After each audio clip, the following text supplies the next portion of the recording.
Juga jadi sorotan kami hari ini, Saudara Wali Kota Solo Gibran Rakabuming Raka akan datang ke Jakarta esok memenuhi panggilan DPP PDI Perjuangan usai makan malam dengan Prabowo dan relawan. Gibran deklarasi mendukung Prabowo Subianto.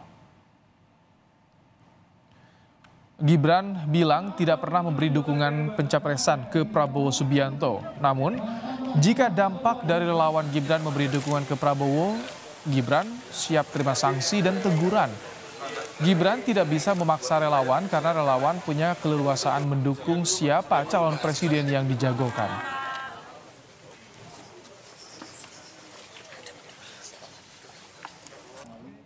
Ya, aku 888. Oke.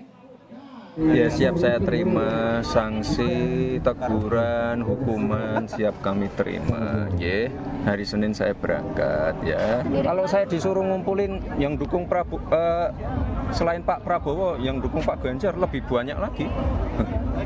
Namanya relawan ya seperti itu. Bukan berarti terus saya kemarin mendukung ya. Kan nggak pernah keluar dari mulut saya. Saya dukung ini, dukung itu kan enggak. Saya kemarin menjemput beliau, mengajak makan beliau sebagai seorang menteri. Sebelumnya pada Jumat malam, Menteri Pertahanan sekaligus bakal calon presiden Partai Gerindra, Prabowo Subianto mendapatkan dukungan dari sejumlah relawan Jokowi dan Gibran. Dukungan ini disampaikan saat Prabowo bertemu empat mata makan malam dengan Gibran Rakabuming dan relawan di Solo, Jawa Tengah.